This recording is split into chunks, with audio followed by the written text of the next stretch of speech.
Justine and Judy. I'm gonna fill in the chaos as chair because Sarah's gonna be next late. Okay. So I'm gonna get us rolling. Sounds good. All right. We all ready? Okay.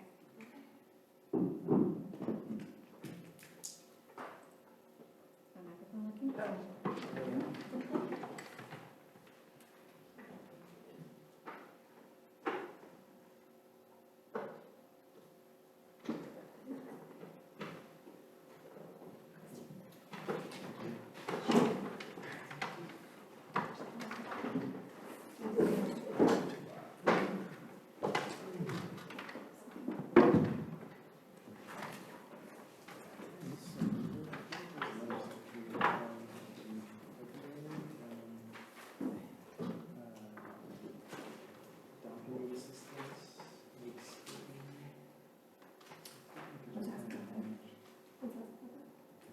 All right, good evening, everyone. Welcome to the April 28th meeting of the Social Services Commission. My name is Judy. I'm filling in tonight for our chair.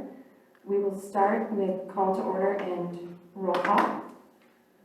So we can let the record reflect that we are missing a couple of members tonight, but we have Commissioners Justine, Judy, and Chris.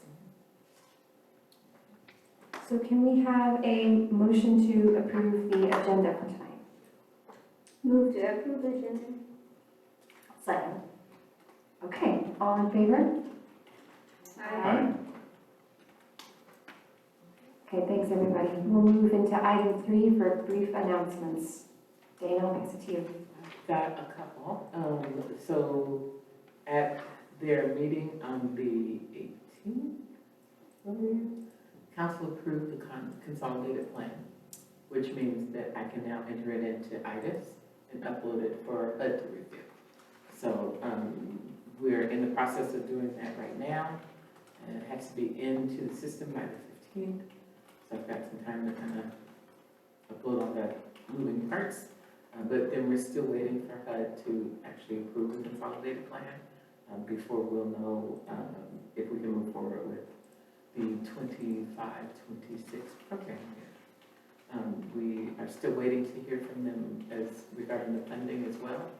But we are working with our current applicants to get all of their contracts in place and hopefully to do everything all at once so we can move fast. So that's the only announcement I have for right now. That's great news, and congratulations on getting that almost to the finish line. Did council have any major questions or feedback or any requested changes for you, or was it? No, not really. It was pretty straightforward. No other announcements? Right? Commissioners? No. Okay. Council liaison? Councilwoman Partida? Okay, good to see you. All right, then we are ready to move for public comment. If there's anyone who wishes to step forward tonight. Okay, seeing none, we can close public comment. Minutes for March 17th. Any edits, suggestions for additions, any changes that need to be addressed?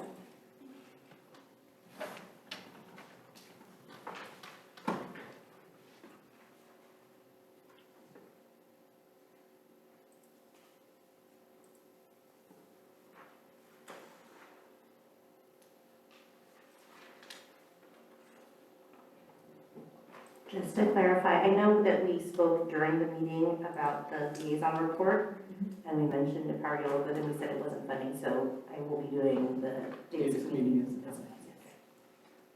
And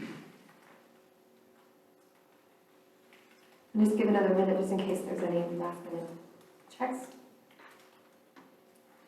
As soon as you all are ready, if there's a motion to approve. I move to approve the minutes of last month's meeting. Second? Sorry. Go ahead. I second. All right, all in favor? Aye. Aye. Okay. All right, we have one item on the agenda tonight, and that is item 6, the landscape assessment. So I'll pass it over to you, Dana, to set us up. Okay. At their recent meeting, that was conducted March 18th, council received a presentation from the law enforcement department, Chief Henry, and a presentation from me as well. We were bringing forward some items that council had were interested in learning more about. Some of those items included a response to encampment cleanup, downtown beat officer, the Rexford Center hours, community navigation, sanctioned parking, and additional homeless services. At the meeting, council determined that they wanted additional information about a potential community navigator program. They'd asked that this be directed to the Social Services Commission to conduct a landscape assessment that will help them to make a decision about the use of the launch of a potential community navigator program. So tonight I'm just bringing forward some information about community navigators, what it is, what has been requested of the Social Services Commission, and then the request that the commission form a subcommittee to lead your efforts.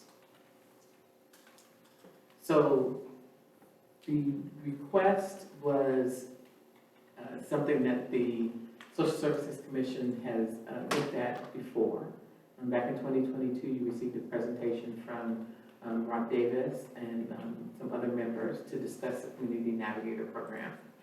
Council has asked that we revisit this, and they're thinking that it might be an opportune time to find a way to create a city-based volunteer program of community navigators. And essentially what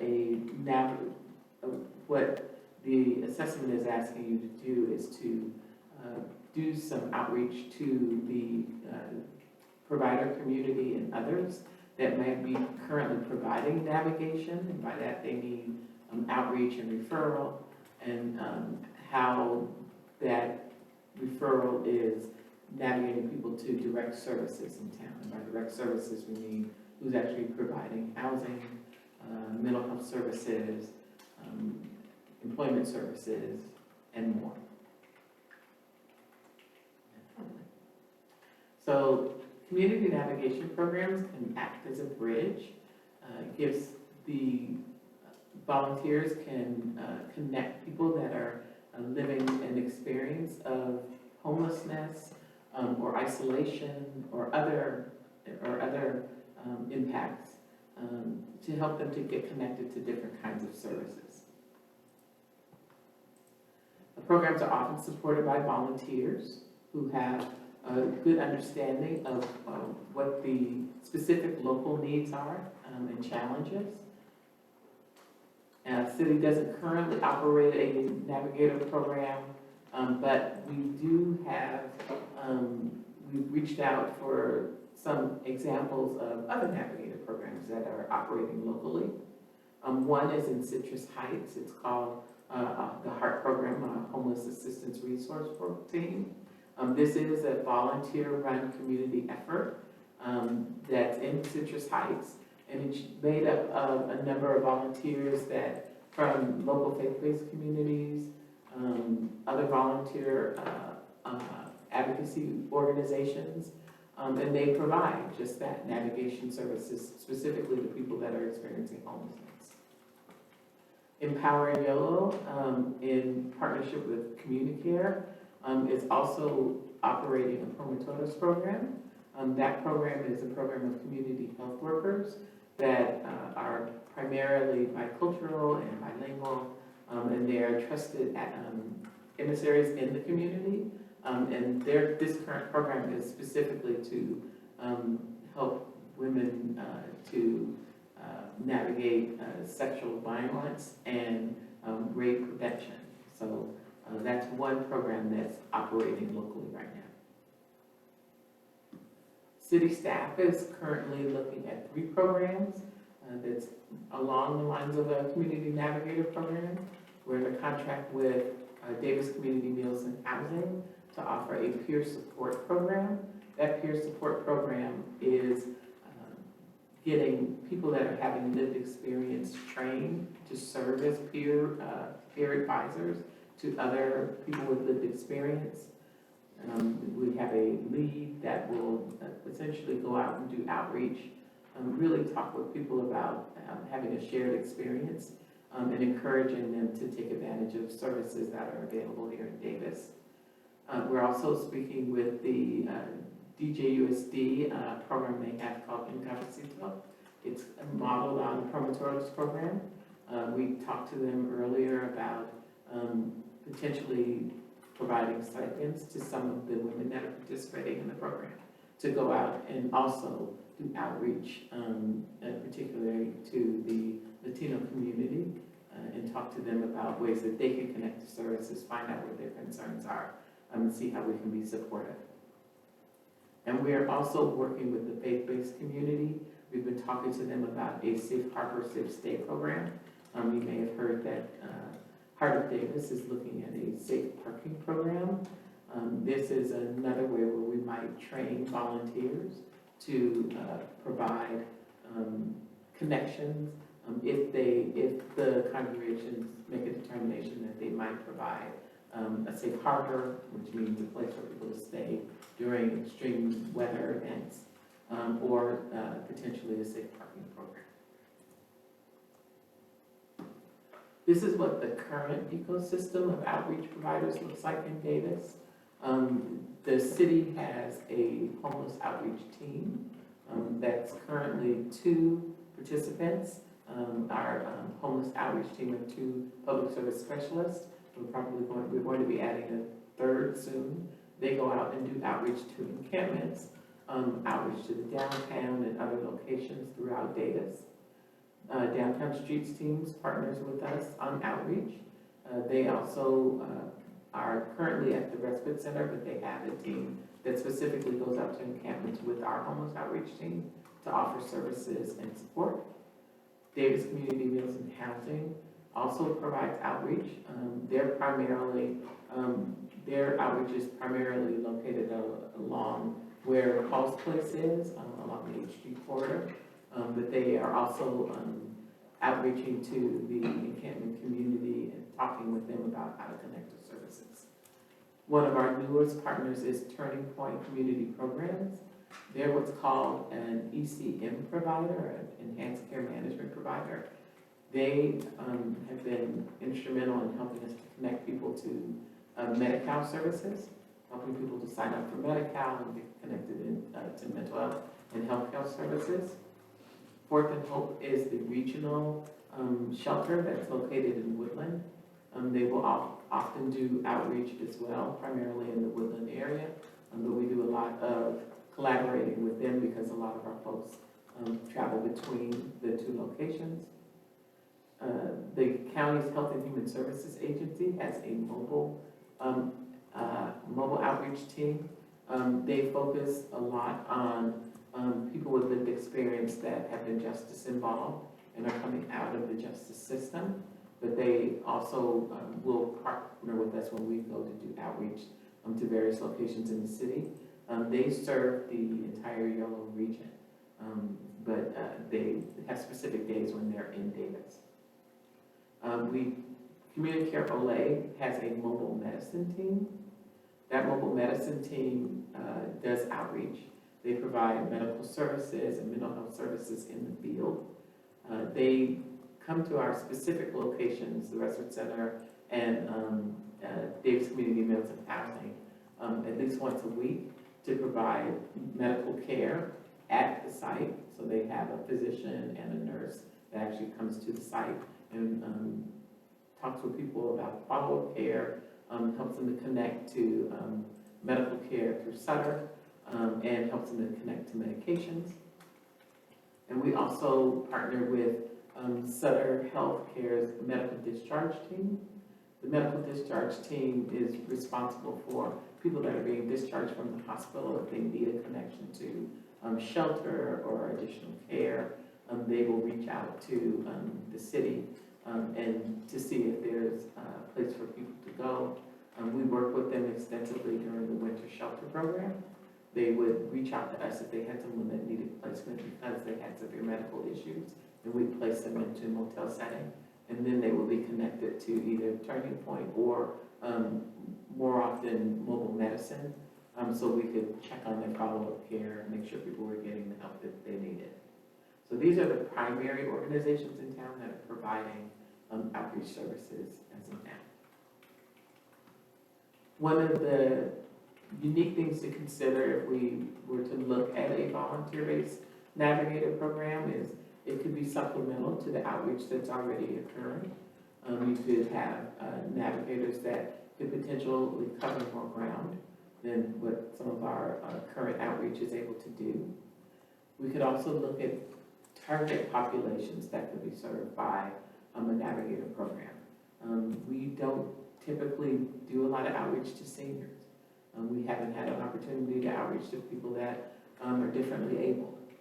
There are some avenues that we could explore a little further if we provided the training to some of the navigators to see where gaps in services could be and how the navigators could potentially fill those gaps.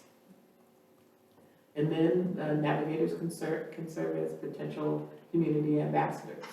They can help the community to understand what some of the experience people are having that they're seeing on the street, and maybe allay some fears, provide some ways for people to also to connect and become volunteers and to learn more about all of the services that are being provided in Davis right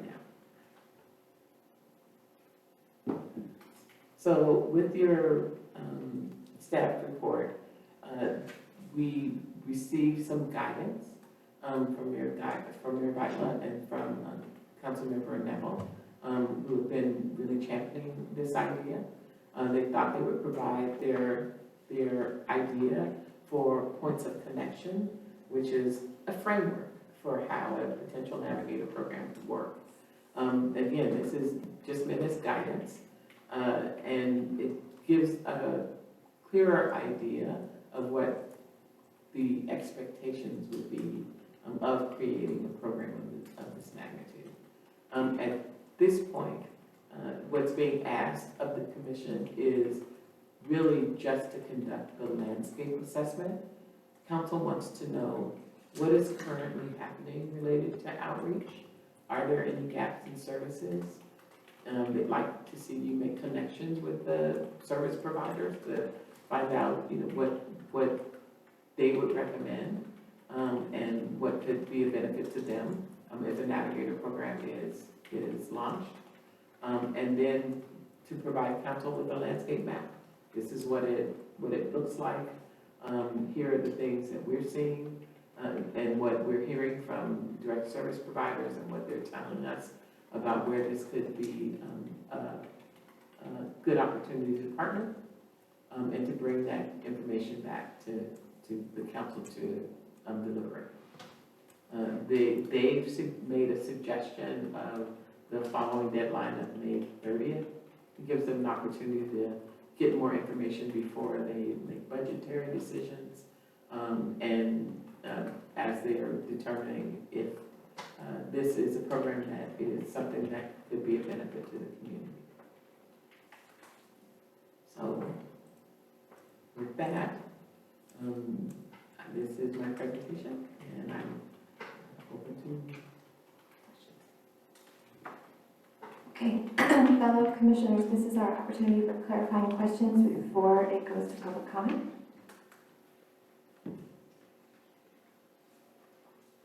Commissioner Ringer? Yeah, Dana, if you could go back to the ecosystem services that has the hub and this one. I think you mentioned a little bit which of these teams are actually, I think you used the term like going out into the field, like going out and geographically proactively, meeting people where they are.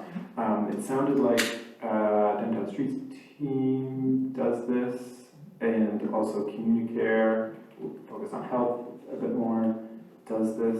Are those the only two that are, going out proactively, geographically to meet people where they're at? So the ones that, I'm sorry, the ones that are actually boots on the ground out doing work right now are Downtown Streets team, the city's outreach team, Davis Community Meals and Housing, and Turning Point, HHSA, and Community Care, Mobile Medicine. So Yeah. those, they're all out. All of them are providing outreach services, and all of them are out. It's not like people have to come to them, to their No. office. Okay, They're they're all in the out. field. Okay, They're all out okay, in the field. okay. Downtown Streets team, Community Care, City's outreach team, Turning Point, and Community Care. Okay. Thank you.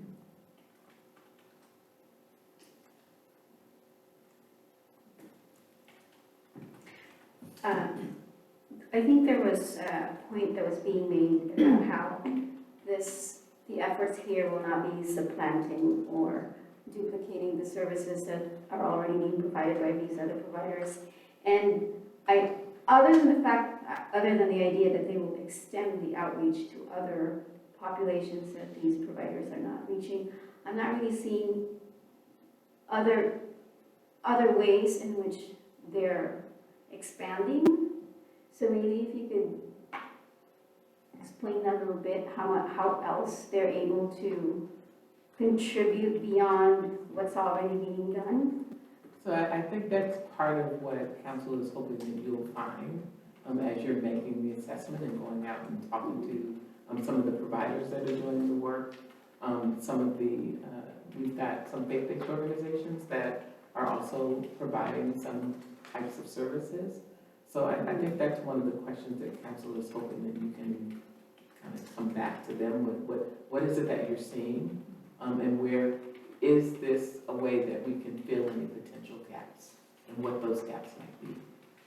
I think providers are better able to provide you with more of what they're seeing when they're working one-on-one with the various communities.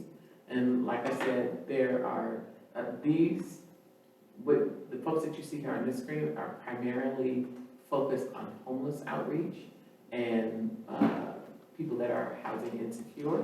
But there are other opportunities to talk with potentially seniors.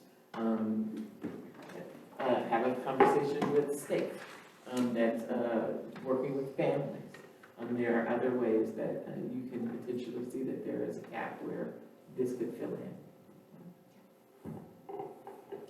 Yeah, so I think that the other places that you may consider are the congregations. And so I know that there's like Discovery Church that goes out on weekends and connects with the homeless population.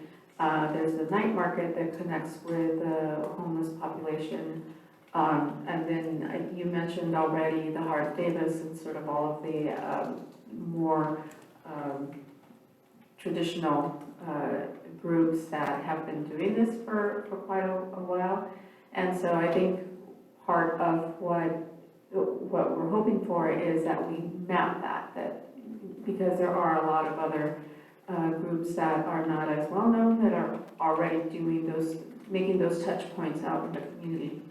And just having a better picture of what's out there so that we know where we can strengthen the gaps, if there are any, or better way to coordinate those efforts.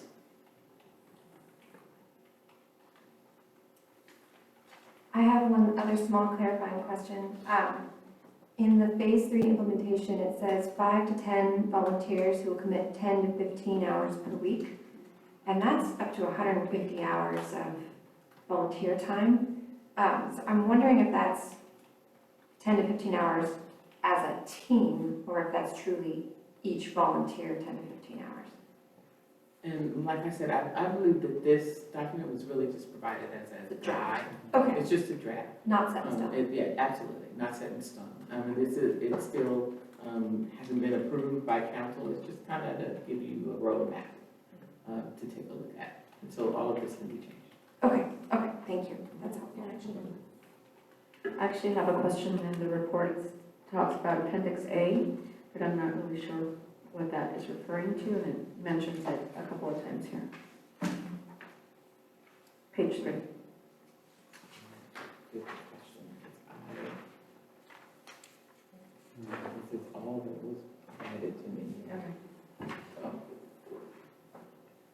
I can make an ask of the council members that provided this. Just, Because It does say. it does give it a couple of places. mhm. Mm-hmm.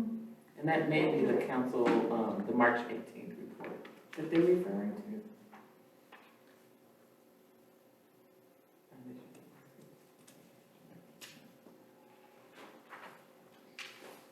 But let me confirm. Okay. Any other clarifying questions before we discuss? Commissioner Wong Chen, do you have anything you wanted to add? Less on clarification, and more just, I am curious in these conversations with community members who've been, efficiently doing what they're doing. I'm just curious if they're wondering, having city volunteers, is that the more efficient way of filling the gaps? Or maybe funneling more volunteers to them who are already doing the thing? So it'll just be interesting in that research process to figure out what their thoughts are. Yeah, I agree. I think that's part of the task, is to clarify that. Commissioner Ringer, please. Yes, maybe a question maybe for both of you. A little bit, yeah, concerned, I guess, about the deadline. It feels fast to get a quality product, considering that, everyone has other full-time commitments. And so, yeah, I understand if it relates to budgetary decisions that are happening in June, but maybe any other specific details about that, like when maybe specifically are meetings happening around budget decisions that this would influence, or any other factors that are pushing this May 30th deadline? My understanding is they were just hoping to have information before their next meeting in June. I don't have the date when that specific budget meeting is going to happen, but the goal was to give time for you to come back as a body and kind of talk about what you wanted to put in the assessment and then get it over to them, so that they have something to work from. It's not it's really informational. Right. Is what they're looking for, but, and again, the time frame is a suggestion. Okay, then are we ready for public comment? Double checking. Any other clarifying questions? My question One is a more. little less about this, but in context.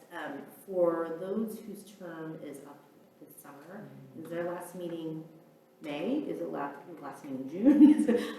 It's June. It should be June.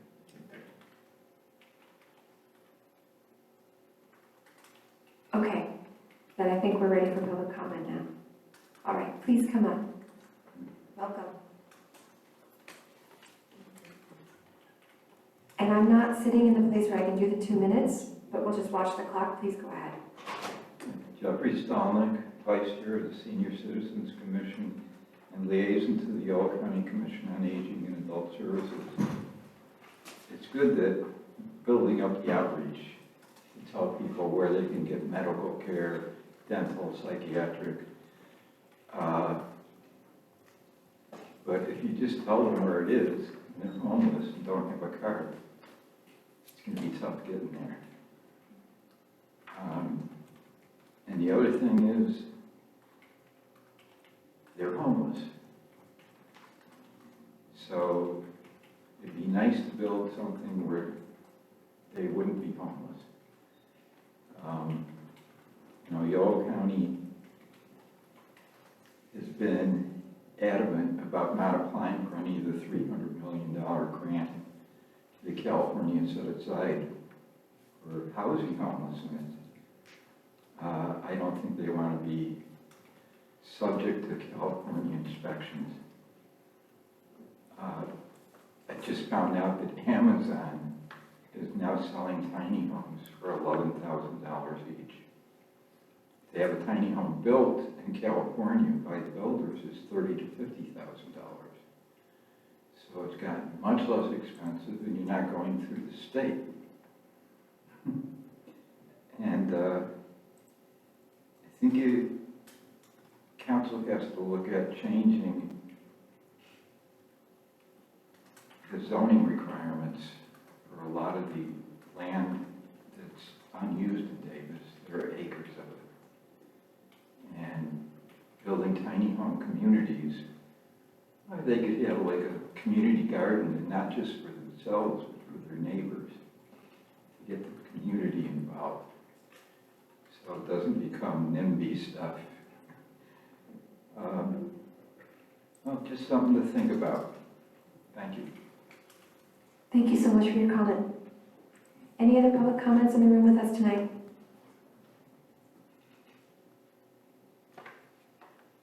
Okay, seeing none, we can close public comment. All right, so the task in front of us is to form a community navigator subcommittee to lead the commission's efforts after we've had our discussion. That's our task right now. Looks like I'm still chair, but Sarah will be here soon, I'm sure. We'll keep going. If I could start, just based on the two clarifying questions of my colleagues, one of the lines that stood out to me the most was on page 1 of the points of connection, which was, at its heart, navigation involves developing a consistent relationship of mutual trust and respect between the navigator and the individual or client. So when we talk about not duplicating the efforts of the existing outreach, I think that that's the very critical compass point that we would be mindful of in the landscape. As we go through this list of 7, 8, and then with Councilmember Partita's additions of 3 more additional categories of outreach. Hello, Chair! I'll wrap my comments and hand you the gavel. What strikes me in that list is that each of those categories of outreach has a specific organization, plus mission, plus funding stream, plus their own conditions for staff training, plus their own specific purpose, be it medical or getting them connected through as an ECM to the Medicare, Medi-Cal work, right? Fourth and Hope does a small amount of outreach here, but primarily in Woodland, that's slightly different. So imagine as the individual receiving the outreach from these 8 different types of asks. Part of our job, I think, as a subcommittee will be to identify where there could be improved coordination across these groups. Because what we don't know right now, based on the presentations, is how often, we know they all know each other, we know this is a small, while complex landscape, this is a tight-knit set of providers, right? Often people work at one and then work at another and then go back again. So while that is true, we know that to be true anecdotally, we haven't done an in-depth review of what those relationships look like and how they are experienced by the person receiving the outreach on a day-to-day basis, and how successful it is in the end for getting people connected to the services that is the intention. So I am very glad that council made the decision to throw this our way, as this does seem to be a really worthy task for social services to dig into. So those are my comments for discussion. I will say that I agree with Commissioner Ringer about the concerns on the timeline for May 30th. I think that the more of us, if this could be a 3-person subcommittee, I think we'll be more successful. And I also hope that we are able to lean on the good work that Dana's office has already done in the many previous presentations to council, previous presentations to us, and in the homeless strategic plan, where so much background is already provided that we can draw from. We're not starting from 0, but this will be a big one for us to achieve on this timeline. I know we can do it. So yeah, that's my comments. Other commissioners wish to jump in, and I'm going to officially pass this to you.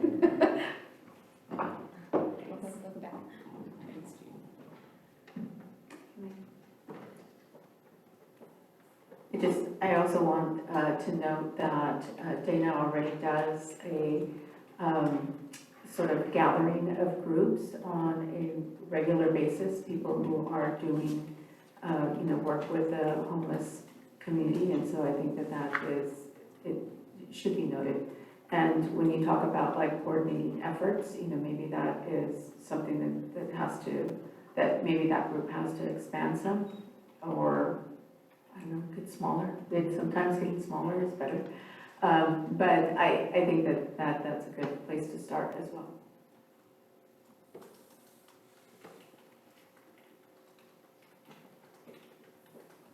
Any other comments? Commissioner? Yeah, I'll share a few thoughts. I think it's, a really great idea to have this landscape analysis. I feel like all of our work should be grounded in need, and this seems like an excellent first step to be able to do that, to be able to understand, gaps that exist, and I expect that, council will be open to, whatever answers come out of this. It might be notices, navigators are not needed, or it might be, we need to think about it a little bit differently. But I think this is a great step. I think it's a role, outreach and being a source of input is something that I think that our commission can also, I've envisioned it playing a bigger role in as well. And so, our participation in conducting this landscape analysis, I think, is a great way to do that. I agree with my fellow Commissioner Ennis about, this maybe being 3 people instead of 2, given the timeline. I'm not sure if there's limits on sizes to subcommittees, but I think anything below quorum is probably okay. So just wanted to say I'm very interested to see the result of this, and I think it's a great step.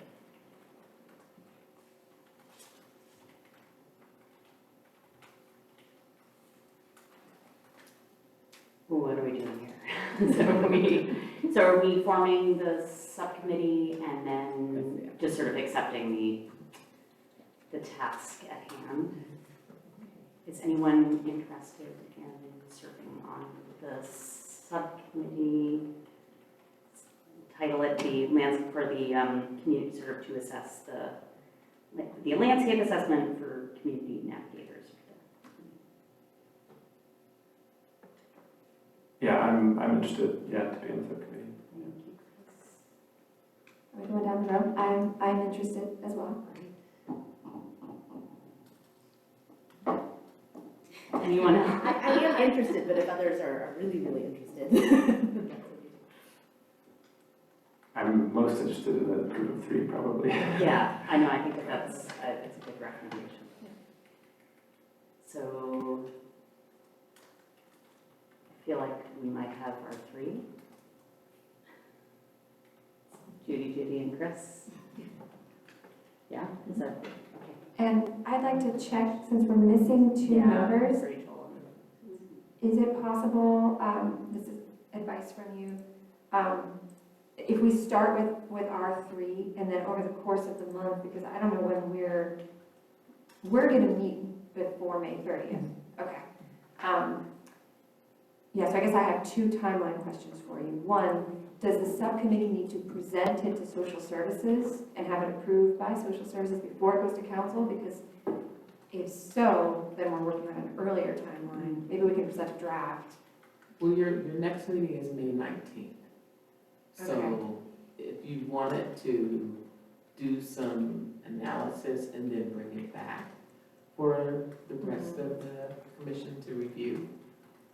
And again, we've got a leg up because I can make sure that you have a number of contacts to at least start having the conversations now. The subcommittee can determine, how you want to gather the information and what kind of questions you'd like to ask. But that's what the staff is here to help facilitate that, so you can hit the ground running. Okay, so we'll get support with calendaring and outreach. Yes. And it sounds like it'd be okay if we present a draft of the 19th, since that's essentially 2 weeks and a bit from now. So it's going to be tight. It's going to be tight. And then to Commissioner Wong Chen, since we're missing 2 people who want to participate. Can we have 3 official members, and then if Rachel and Deanna tell us, I really want to do one of the Sure. interviews? Okay. Right, okay, cool, just want to check that. All right, is this we vote on this? Yes, okay, great. So do I have a motion to, I think I can make the motion. I'll make a motion to create the subcommittee for the landscape assessment, to community navigators, accepting Commissioners Judy, Judy, and Chris.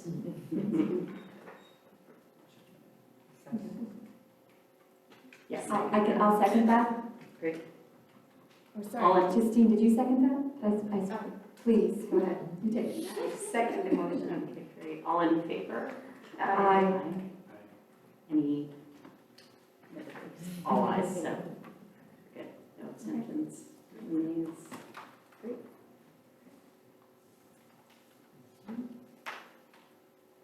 I will take this if you don't mind. So at this point, we're still working to develop the steering committee for the Homeless Strategic Plan. The subcommittee members have presented application format and some information that we can share on social media. Right now, staff is reaching out to the original members of the Homeless Strategic Plan to see if they would like to continue their service. They helped to develop the plan. We're going to see if they'd like to be a part of the actual steering committee that's going to make the plan actionable. Got a request to all of those members. I've given them until Monday to let me know if they'd like to participate. And then once we have those folks, then we will also post on social media that there is, and on the city's website, that the steering committee is being formed, what they need to do to apply, and then we'll come up with some things to review in the applications and make selections.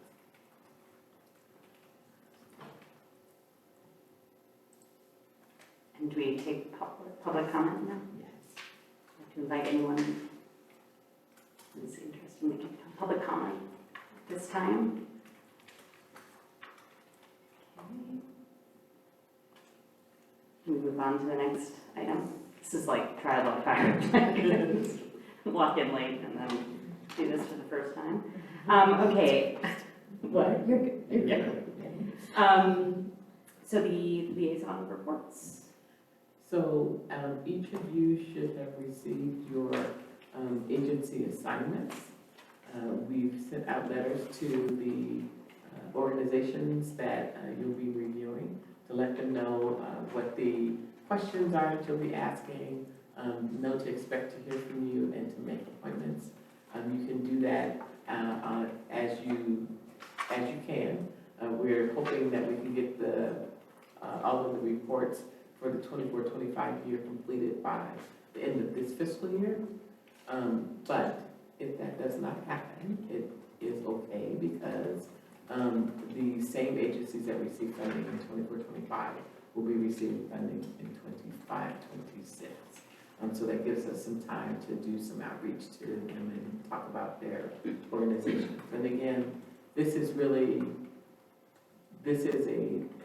not meant to be punitive. It's just, tell us what you're doing, how is it working, what trends you're seeing. This is a really good time to talk to these agencies. Many of them are under a lot of funding pressure right now, and they're making adjustments.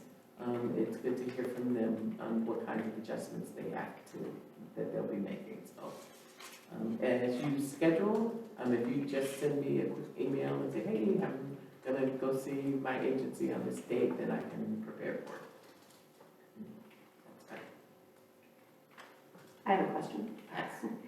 So were there just 5 agencies that, Yes. okay. All right, moving on to the fiscal year 2025 planning and long-range calendar. Okay. This is always the fun part for me. It's like, how do I make them both the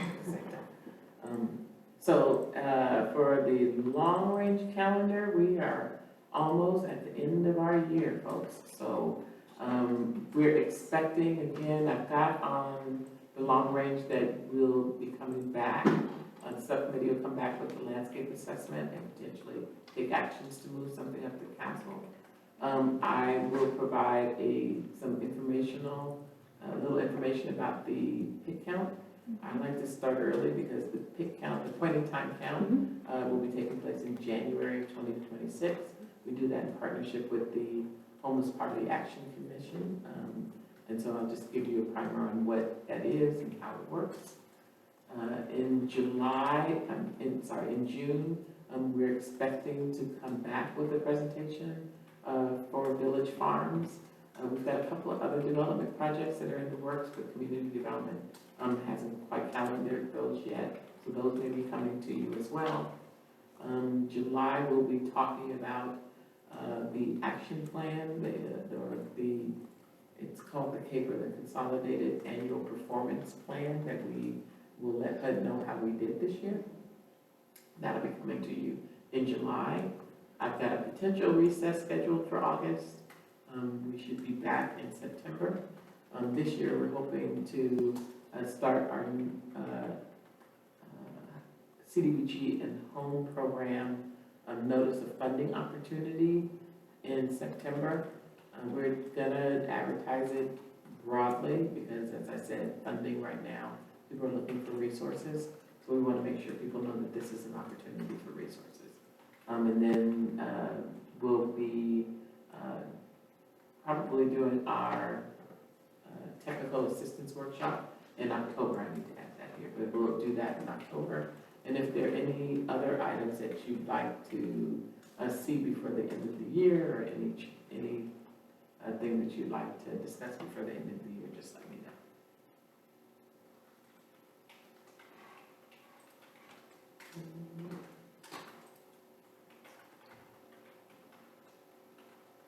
All right, and so now, Commissioner and staff communications. All right, so I wanted to give an update on our affordable housing, or our for-sale housing projects that we have here in the city. We've got, the city has properties that we are managing through our affordable housing program. We've got some for sale housing that we monitor. And as of now, as of year to date, we've sold 3 homes that were in our affordability project. Only one of those homes sold to somebody that was on our wait list. The person was able to qualify in time to be able to make an offer on the home. But we do have 2 additional sites that are currently listed for sale. So we've been notifying people on our wait list that these 2 homes are available, and making sure that if they are interested, that they start working on getting qualified and connected so they can potentially purchase. Right now, they are just, they've just been notified that the 2 are coming on the market, so we've got 60 days to find another buyer. And if we don't, at that point, it just goes to regular sale. Social services and housing, oh, go ahead, I'm sorry. Yeah, I was gonna ask some follow-up questions on that. Just to make sure we're clear on what you just said, so we had 3 homes that were permanently deed restricted. Only one of them was sold to someone who qualified based on an income basis, Yes, and the other 2 went market rate. yes, Okay. And that's based on the 60 to 90 day. that's right. Okay. And so we have 2 more that are on the market now, and there's a process happening right now to make sure that those are. Right, to outreach to people on our current wait list, and we've got 38 people on our current wait list. And so we notify each one that there's a potential home available for sale. We encourage them to work with a realtor to help them to first go take a look at the home, see if it's something that they're interested in, and then to work with a mortgage provider to see if they can qualify for the house. I'm a little bit confused about how many we're talking about that have been sold for market rate that were deed restricted. Because I know in the last month's meeting, you shared that it was one, and this time it's two. Does that include the one from last Yes. time, or have we lost 3 homes? No, it includes the one from last time. So we've only lost 2 homes in market rate? Yes. Okay, this year. This year. Okay, so, fellow commissioners, I'm concerned about the 60 to 90 day process. And I appreciate that this is a standing item on our agenda. And I would be interested in what the process could be for us to do a deep dive into the 60 to 90 day rules and the wait list for qualification.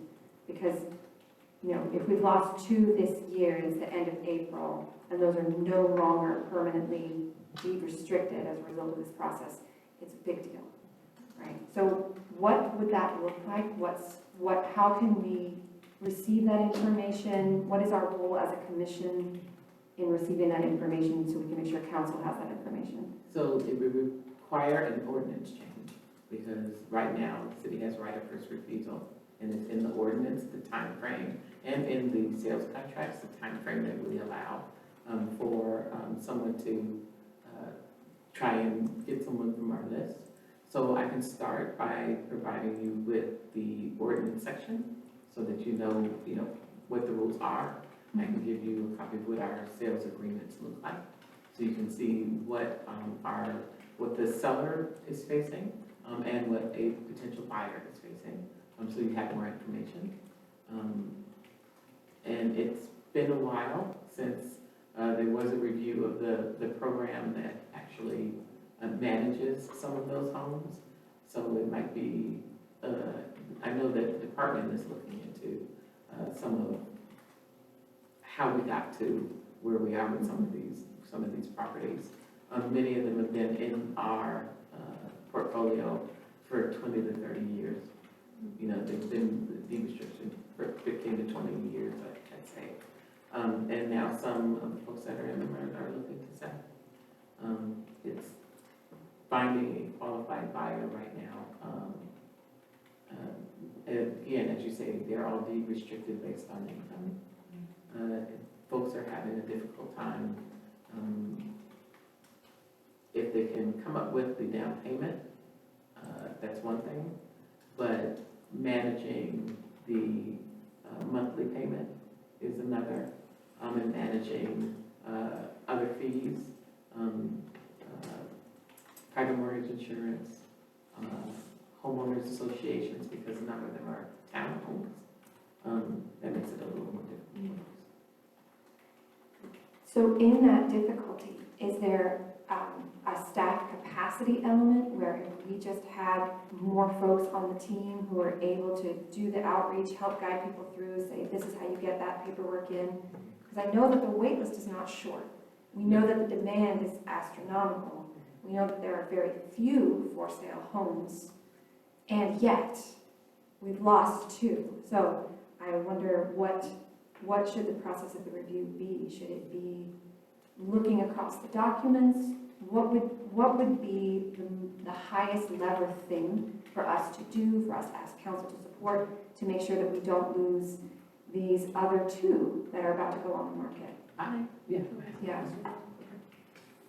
So I'm actually curious about why the ordinance hasn't come up for like review or for a suggestion of change, like what would it take for that ordinance to come up for review?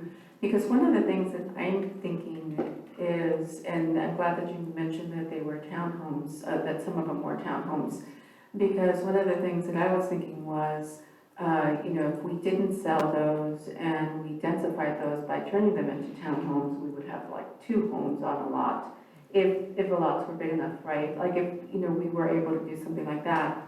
Or if we were able to sell it to somebody like Habitat for Humanity, where the deed restriction would stay, because Habitat for Humanity has their own process for making sure that the houses stay deed restricted. And and then they have maybe a longer time than 60 to 90 days to get somebody into those homes. Like I'm just thinking that there's probably other avenues that we could take that would allow us to use these properties, which are really precious, and do something a little more,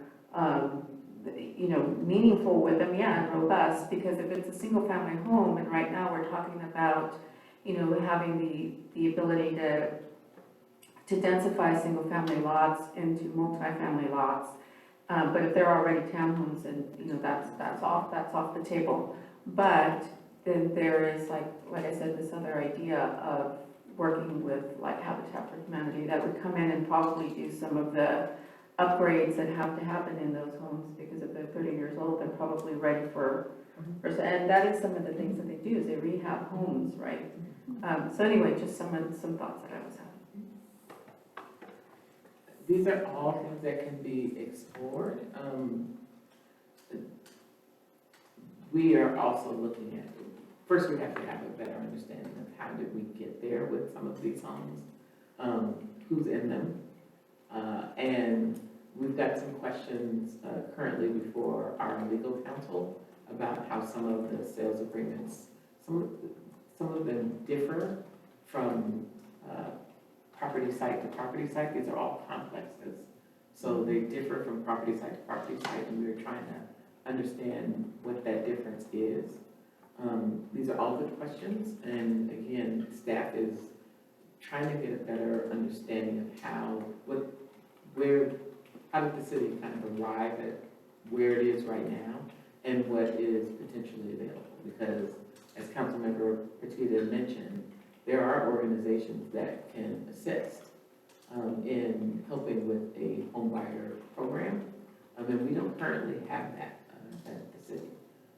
We are talking with a couple of fair housing providers that do offer first-time home buyer programs and do, there's a training that you receive and a certificate that you can receive if you go through a first-time home buyer program that shows that you're ready, and they can help connect people to make them ready to be more qualified for these homes.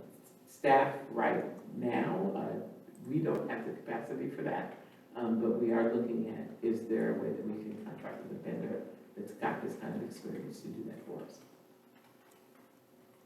I'm curious, in the two instances where we've lost the property to market rate, would extra time have helped them? I mean, it seems to me that you can have as much time, but if people are not qualifying because their income cannot sustain the monthly, even if they have a down payment, that, extending our 90 days is not really helpful. I'm not trying to be pessimistic. I'm just trying to figure out if that actually is helpful. Yeah, I don't believe it's the time frame. And again, if we wanted to change the time frame, that's an ordinance change, and we'd have to see what it would take to make that kind of an ordinance change. But what we are finding is when we're letting people know that the houses are available, those people that are currently working with mortgage providers to get qualified, again, the deed restriction is income-based, and it is really difficult for people to come up with the amount they need, even at a 3% down, because most of these homes, when they're listed through our program, they're about $480, between $450 and $480, and at that price, that's a $4,000 payment a month, and that doesn't include PMI, and it doesn't include HOA. That's tough. It's just tough for folks. I forget, do we or does the city have, I think we talked about this before, providing a bank or a mortgager to help that's city provided? We do not. That's something that we're looking at, is how can we get a list of qualified lenders that have specially working with these types of homes. That's something that we're looking at when we're looking at a vendor that can do the first-time home buyer program, so that it can kind of work hand in hand. There are a couple of cities that do that, and we're talking with them right now about who they're using and how we might replicate a program. But right now, we specifically don't make recommendations as to who they can reach out to. We ask them to work with the realtor. Because we don't have the legal background. No, no. Passing on. Yeah, short question.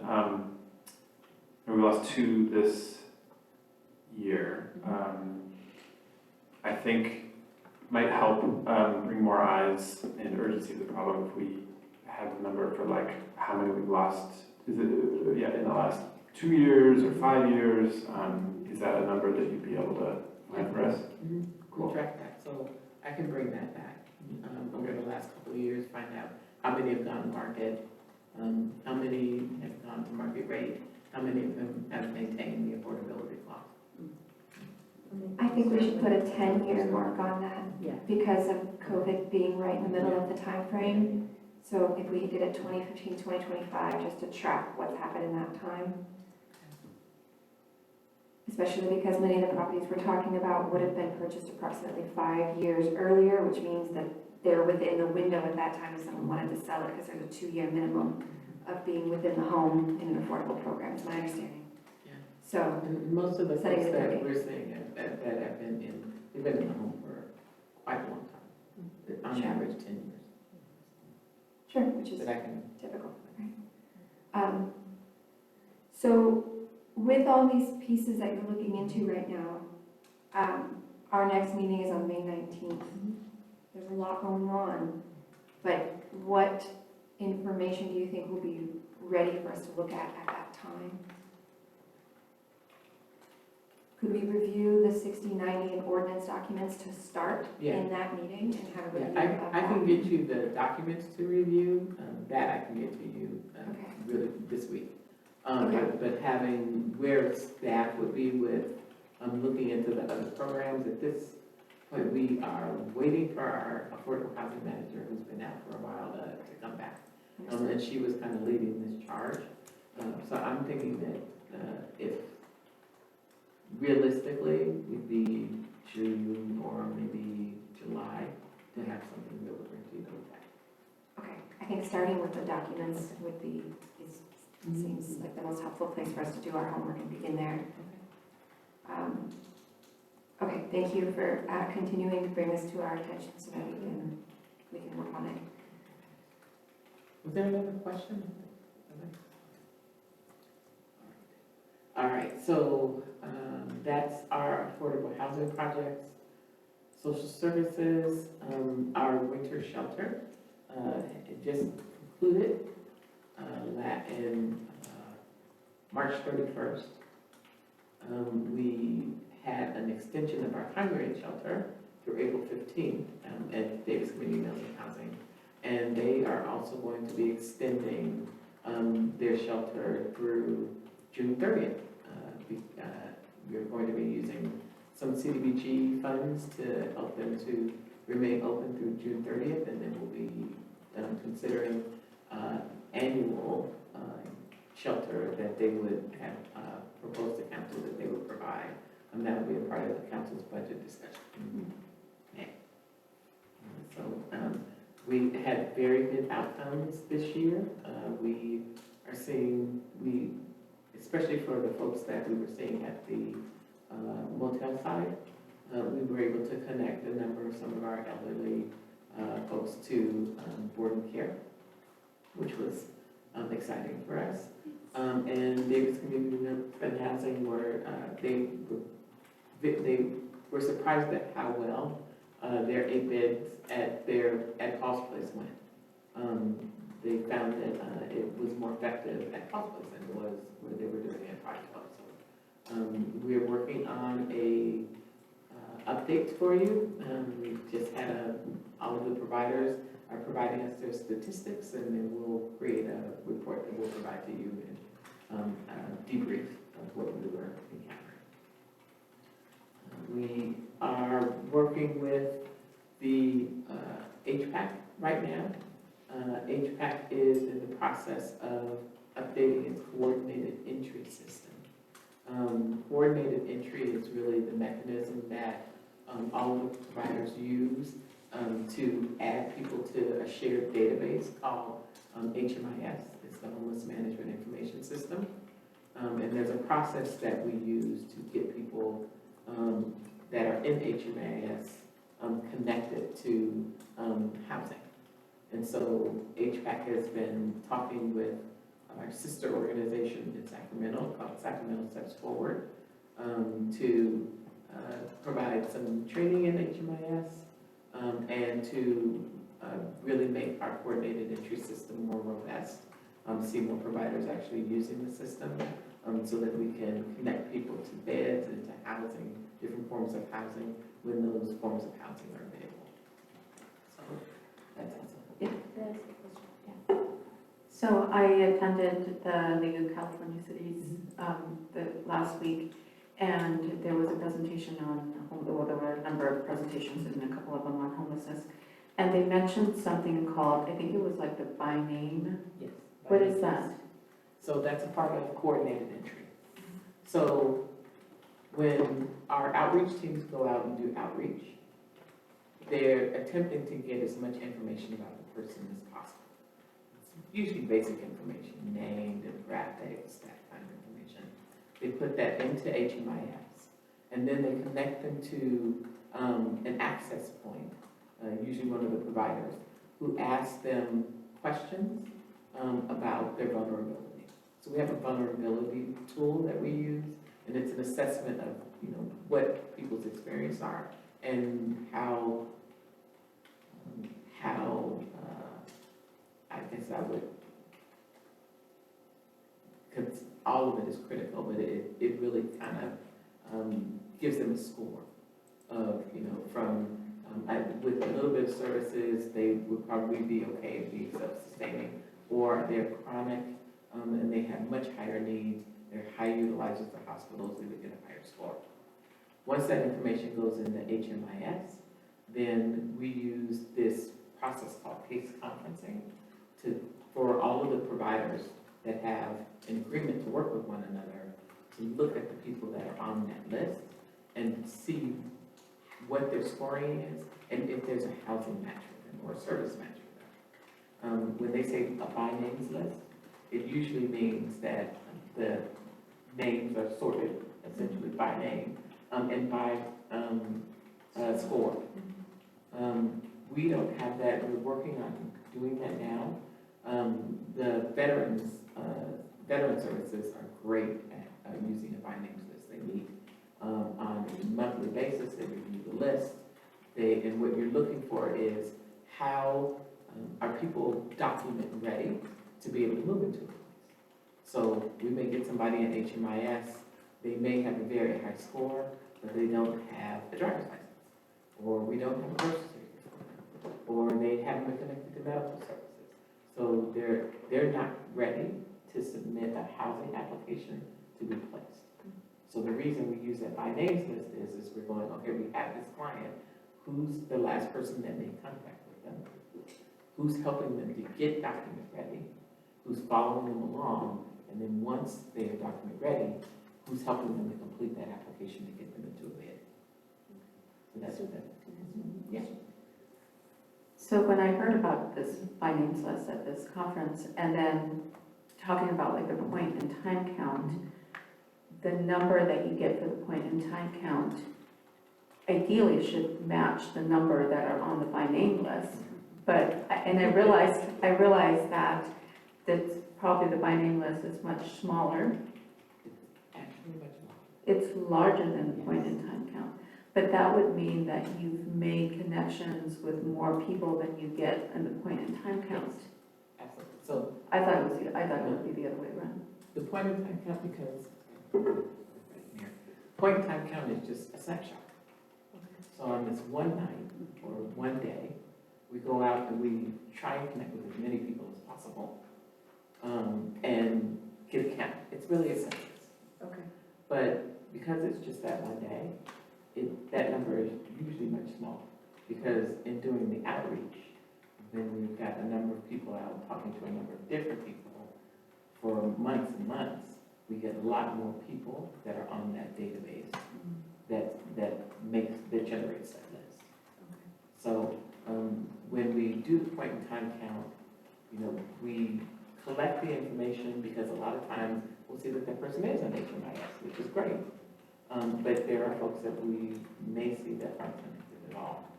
It gives us an opportunity to put them on the list. But again, point in time count is, that hasn't been reviewed and revised in many, many years. And there are questions about how effective it is. Because again, it's a one-night census. Sure. And you can't, if it's a rainy, stormy day, you get less people. So, Yeah, go ahead. sorry, this will be my last interruption. So, so one of the things that I thought about was that if you have this by name list, it seems to me that it's a better indicator of how well we're doing for connecting people to services, getting them into housing and all of that, because every year we look at the point in time count and we go, oh, it's only gone down by 10 people. But if you look at the by name list and you say, okay, well, we had like 500 people on this list and, 50 of them needed this, and of those 50, we were able to get 30 of them into the things they needed. It seems like a much more accurate and, just a much more meaningful tool for making an assessment of whether we're moving in the right direction. But we rely so much on this point in time count. And you really don't know very much about them because you're literally just counting, right? Absolutely. And it is, there are a couple ways we do it. We go out into the field and we do the census, just count who we see. And then at our points of connection, we're actually interviewing people. What's your experience? Tell us more about what's happening with you. So we get that information as well. We go to our shelters and we count their children. But HUD requires the point in time count so we have an idea of what we're working with. Everyone understands that it's not nearly accurate. And that's why most continuums of care, that's our HVAC, why most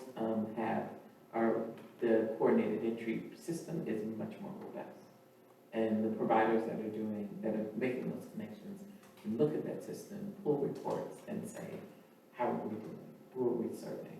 Where are the beds that are empty? How do we get people connected to those beds? And that's what the HVAC is working really hard at, to make that system much more robust.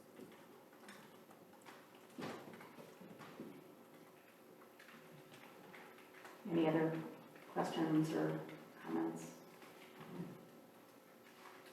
I don't think I have anything further to report at this time. Like I said, there is quite a bit that is happening with the department, and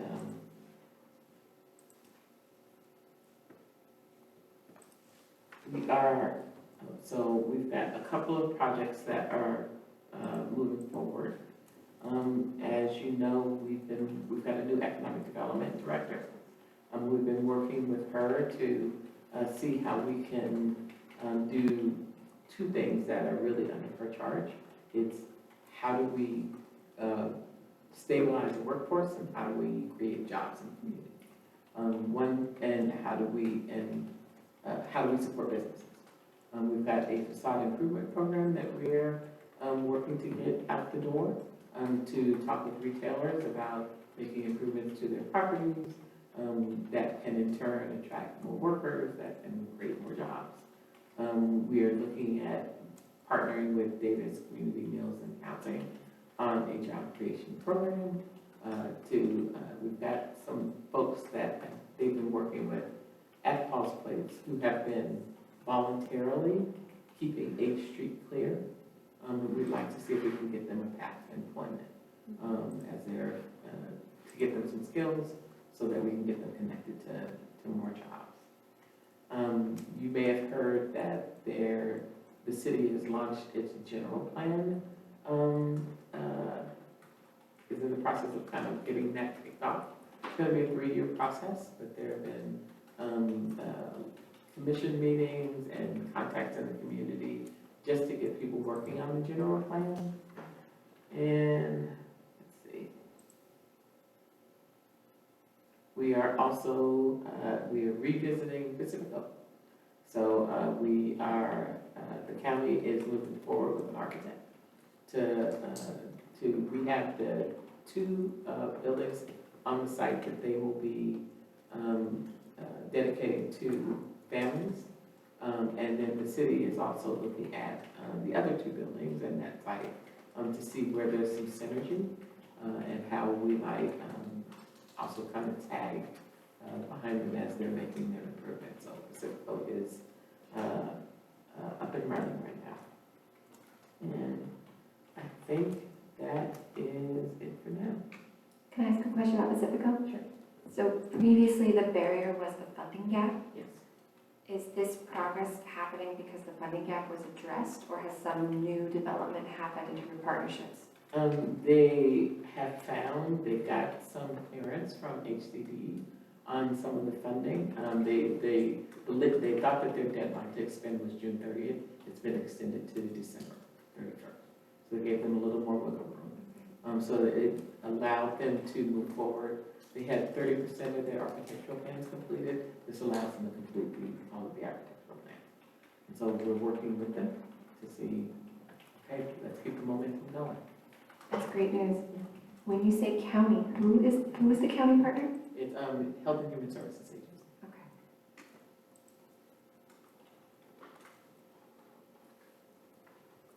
Just to clarify, is that who had been resigning in the 2 units when we moved in a couple of years ago? Right, so right now, there's no one in the county buildings. The city is managing the 2 other buildings. We've got people in one of those buildings. We had about 18 people. We are now down to about 11. And through attrition, we're trying to get people placed probably in better placements than where we are right now.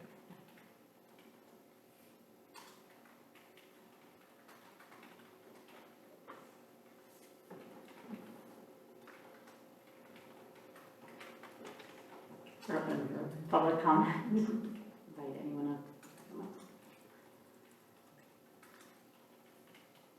Okay. The meeting is adjourned. Thank you very much.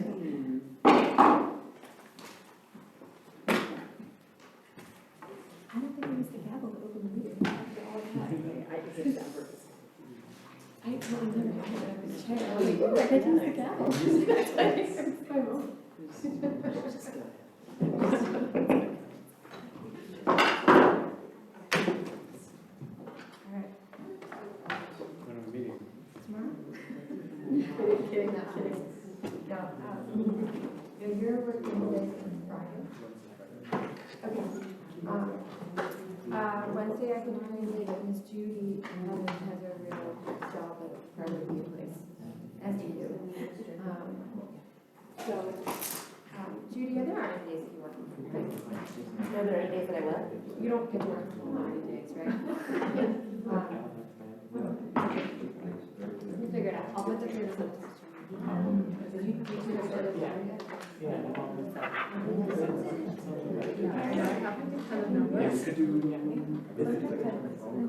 Yeah, we could do it from. I mean, in person. Yeah. This is. Wednesday, is my 15-year wedding anniversary. Yay! So we're going to Nevada City for an Indian getaway. Wednesday night and Thursday. I could do Wednesday. Okay.